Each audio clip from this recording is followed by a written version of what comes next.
Hello friends, मैं हरिओम सिंह। आज मैं एक नया वीडियो लेके आया हूँ। ये हमारा है bulk density of course and fine aggregate के लिए, जो कि हम एग्रीगेट का टेस्ट करते हैं बल्क डेंसिटी। तो मैं जो आपको बताने वाला हूँ वो हमारा 12.5 mm का जो कोर्स एग्रीगेट होता है उसके लिए। तो ये आप वहाँ पे देख सकते हैं, मैंने फॉर्मेट एक बनाया हुआ है। इसमें किन किन बातों का ध्यान रखना पड़ता है, कैसे करते हैं इसको बल्क डेंसिटी को हम एग्रीगेट के लिए, वो आप यहाँ पे देख सकते हैं।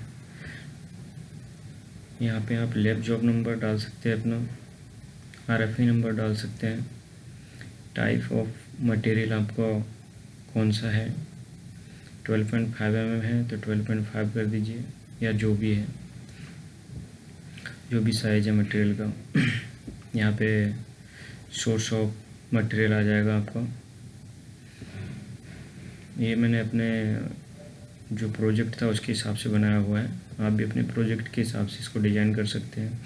ये सेक्शन में मैंने इसी डाला हुआ है, यहाँ चैनल डाल सकते हैं आप, और किसके लिए एग्रीगेट का बल्क डेंसिटी कर रहे हैं वो भी आप यहाँ पे मेंशन कर सकते हैं। मैंने कंक्रीट के लिए किया है तो मैं कंक्रीट यहाँ पे कर दिया हूँ। डेट ऑफ सैम्पलिंग आप यहाँ पे कर सकते हैं, डेट ऑफ टेस्टिंग, कब सैम्पलिंग कर रहे हैं, कब उसकी टेस्टिंग कर रहे हैं, टेस्टेड में मैंने जॉइंटली किया हुआ है, और टाइप ऑफ डिटर्मिनेशन रॉडेड है। ये मैं आपको आगे IS में दिखाऊंगा, जो कि 2386 पार्ट 3 में दिया हुआ है कि हम इसको रॉडेड में करेंगे तो कैसे प्रोसीजर उसको फॉलो करना होगा। अभी इस फॉर्मेट से हम कैलकुलेशन देख लेते हैं, आगे मैं आपको उसका प्रोसीजर एज पर स्टैंडर्ड दिखाऊंगा। तो यहाँ पे हमने सीरियल नंबर डाली ऐसे ABCDEF, एंड इसका हमने जो है कैसे करना है वो यहाँ पे हम देख लेते हैं। Weight of sample plus cylinder, हमने वेट ले लिया प्लस सिलेंडर का वेट, दोनों हमारे मिला के कितना आ गया 23240, सैंपल नंबर 1। ये जो है हमारे 3 जो बल्क डेंसिटी करने के लिए बकेट होती हैं वो 3 टाइप्स की होती है, एक 5 लीटर की, 5 लीटर, 15 लीटर एंड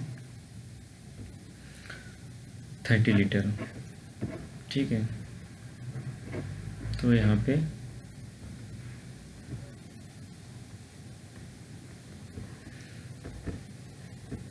$15 लीटर से हम कर रहे हैं।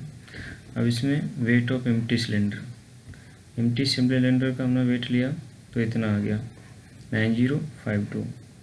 वेट ऑफ सैंपल हमें निकालना है, तो हमने जो ये हमारा weight of sample plus cylinder है उससे हमने इसको माइनस कर दिया, तो ये हमारा 23188, ये हमारा वेट ऑफ सैंपल आ गया। अब हमारा वॉल्यूम जो है वो सिलेंडर का है 14711। ठीक है, ये हमारा सिलेंडर का वॉल्यूम है। अब करते क्या है कि जो हमारा ये वेट ऑफ सैंपल निकला है, वेट ऑफ मटेरियल निकला है, वेट ऑफ मास जो निकला है, इसको हम वॉल्यूम से डिवाइड कर देंगे, जो कि सिंपल सा फार्मूला होता है डेंसिटी के लिए, मास बाई वॉल्यूम। तो ये हमारा बल्क डेंसिटी आ जाएगी। ठीक है, तो ये हमारा सैंपल नंबर 1 हो गया, जिसे हमने इस प्रोसीजर से किया। अब जब इस सिलेंडर में हम इसको भरते हैं, फिल करते हैं, तो फिल करते टाइम हम उसको 3 लेयर में भरते हैं, और चूँकि यहाँ पे रॉडेड लिखा हुआ है तो हम उसको 3 लेयर में भरने में प्रत्येक लेयर पे 25 स्ट्रोक्स देते हैं, ताकि वो जो है हल्का सा कम्पैक्ट हो, और इसके बाद में उसको टॉप बॉटम तक उसको टॉप तक उसको भर लेते हैं, और अच्छा उसका लेवल करके हम वेट कर लेते हैं, जो कि यहाँ पे ये वेट आया हुआ है 32240। चलिए, तो मैं अब इसका जो है IS आपको दिखाता हूँ, और उससे और अच्छे से समझ पाएंगे इसको। तो इसमें जो है आप 2 सैंपल ले सकते हैं, 3 कर सकते हैं, और तीनों का एवरेज लेके आप देख सकते हैं कि हमारा जो है बल्क डेंसिटी क्या है। तो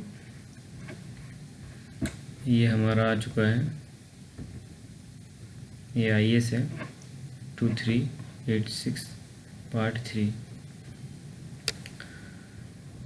इसमें दिया हुआ है determination of bulk density and voids. Object में क्या कह रहा है कि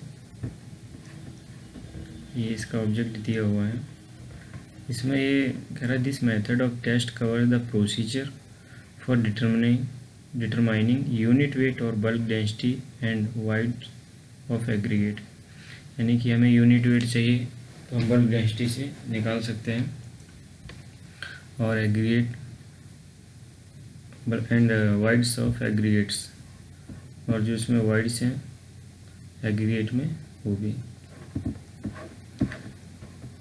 नीचे नोट में लिखा हुआ है, note 1, the bulk density is the weight of material in a given volume and for the purpose of this standard it is measured in kilogram पर लीटर।